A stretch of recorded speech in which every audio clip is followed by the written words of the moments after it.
जय श्री कल्कि माधव, जय श्री जगन्नाथ। मैं हूं आपका अपना भाई, बंधु, मित्र, सखा और कल्कि भगवान का एक तुच्छ सेवक। आपका बहुत बहुत स्वागत है हमारे यूट्यूब चैनल में। जैसा कि आप लोग देखते आ रहे हैं, हम लगातार कर्मयोग, ज्ञान योग, भक्ति योग और भगवान कल्कि तथा भविष्य मालिका के बारे में जानकारी प्रकाशित करते आ रहे हैं। और इसी श्रृंखला को आगे बढ़ाते हुए आज हम एक नई वीडियो लेकर के आए हैं। जैसा कि आपने हमारे यूट्यूब वीडियो के थंबनेल में देखा, आज चर्चा करने जा रहे हैं क्या कल्कि अवतार करा रहे हैं युद्ध, या विश्व युद्ध की नींव कल्कि भगवान रख रहे हैं। क्या इजराइल को मुस्लिम देशों से कल्कि भगवान लड़वा रहे हैं, या रशिया और यूक्रेन का जो युद्ध हो रहा है वो कल्कि भगवान करा रहे हैं। इन सभी प्रश्नों के आज उत्तर लेंगे, क्योंकि काफ़ी लंबे समय से ऐसे प्रश्न पूछे जा रहे थे। तो आज एक ही वीडियो में इन सभी का समाधान करेंगे।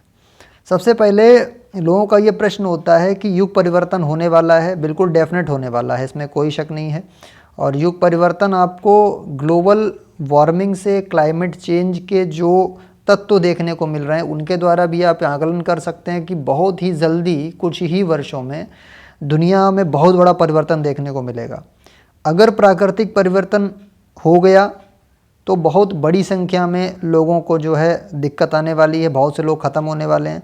और अगर प्राकृतिक असंतुलन नहीं हुआ, उससे पहले ही युद्ध हो गया, तब जो हमें मृत्यु मिलेगी वो कम दर्दनाक होगी, बशर्ते जो प्रकृति मृत्यु देगी। क्योंकि आप देखते हैं 55 से 60 डिग्री तापमान जा रहा है और बाढ़ें आ रही हैं, बहुत सारे क्लाइमेट जो है चेंजेस के द्वारा बहुत बड़े बड़े डिजास्टर्स हो रहे हैं, तो उसकी दर्दनाक मृत्यु होती है। इसमें सूखा भी पड़ जाता है, इसमें भूकंप भी आते हैं, बहुत सारी चीज़, इसमें बाढ़ भी आते हैं। बाढ़ जो अपने साथ उपजाऊ मिट्टी को ले जाती है। तो एक पक्ष ये कहता है कि युग परिवर्तन होने वाला है, दूसरा पक्ष फिर ये कह रहा है कि क्या कल्कि भगवान जो है ये सब करवा रहे हैं। इसमें भी कोई शक नहीं है। देखिए, कल्कि भगवान जो है नेचुरल डिजास्टर्स तो ला ही रहे हैं, साथ ही वो युद्ध भी करवा सकते हैं। अब लोगों का ये मत है, भाई जो नास्तिक हैं या जो बुद्धिजीवी वो कहते हैं भगवान कैसे युद्ध करवा देगा, या भगवान नेचुरल डिजास्टर्स कैसे लाएगा। तो इसके लिए आपको गीता का एक श्लोक ध्यान रखना चाहिए, भूमि रापो अनलो वायु खम मनो बुद्धि रेवचा, यानी कि 8 प्रकार से विभाजित मेरी प्रकृति है, भगवान ने कहा है। उसमें जो है आपका भूमि, जल, गगन, वायु, अग्नि, आकाश, यानी कि ये 5 हमारे वो तत्व हो गए। और उसके बाद मन, बुद्धि और अहंकार। मन, बुद्धि, अहंकार क्या होता है, इसमें भी 3 प्रकार की प्रकृतियाँ आती हैं, यानी अपरा और परा 2 प्रकार की प्रकृतियाँ होती हैं। तो 5 तत्व एक तरफ हो गए, 3 तत्व एक तरफ हो गए, जो मन, बुद्धि, अहंकार कहलाएंगे। तो 5 तत्व की जो है प्रकृति, जिसमें भूमि, गगन, वायु और अग्नि और नीर आते हैं, जल आते हैं, इन 5 तत्वों को भी भगवान अपने हिसाब से जो है इनमें डिजास्टर्स क्रिएट कर सकते हैं। इनके द्वारा मानव जाति का संहार कर सकते हैं, या परिवर्तन के लिए बहुत सी चीज़ों को नष्ट कर सकते हैं, क्योंकि 5 चीज़ें उनके वश में हैं। उसी के साथ में 3 और चीज़ें, जो मन, बुद्धि और अहंकार, वो भी उन्हीं की प्रकृति है। और उनकी प्रकृति पे उनका पूरा संतुलन रहता है, उनका पूरा कंट्रोल रहता है। अब मन, बुद्धि, अहंकार के द्वारा कैसे डिजास्टर्स आते हैं, देखिए।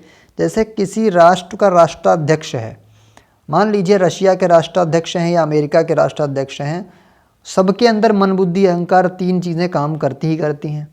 अब मान लीजिए कि दैव प्रेरणा से प्रकृति, जो उनकी जो प्रकृति होगी, जो उनका मन होगा, उस मन में एक विचार आ गया कि चलिए आज हम जो है उस वाले देश को ख़त्म करेंगे, या उस वाले देश पे कब्जा करेंगे।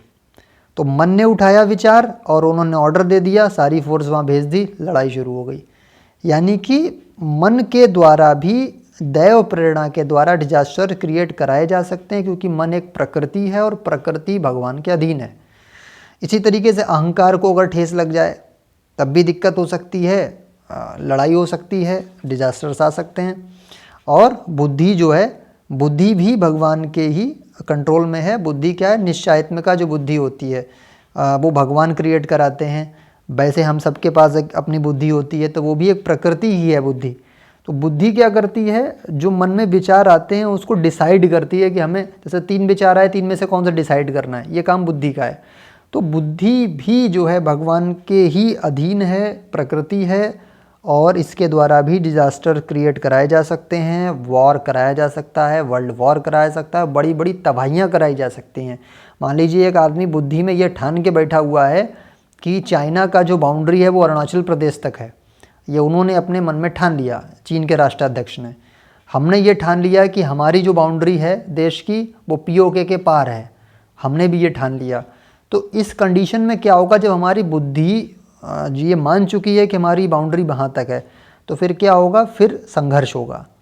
संघर्ष होगा अपने एरिया को वापस लेने के लिए, या कह सकते हैं कि रशिया ने ये मान लिया कि यूक्रेन हमारा ही हिस्सा था और हमारा ही है अभी भी, ये उन्होंने ठान लिया है, तो फिर संघर्ष होगा।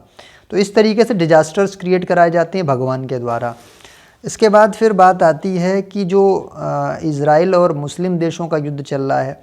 देखिए, इज़राइल पर अटैक किया था हमास की ओर से, वो लोग अपना कोई फेस्टिवल एंजॉय कर रहे थे और आतंकवादी वहाँ पर आते हैं और उनको जो है बुरी तरीके से मारते हैं, उनकी औरतों को वहाँ से ले जाते हैं, लड़कियों को उठा लिया वहाँ से, बड़े अभी भी बंधक बना लिए हैं सैकड़ों की संख्या में इजरायली। तो फिर इज़राइल ने उसका जो है दोबारा जो है प्रत्युत्तर दिया युद्ध के द्वारा।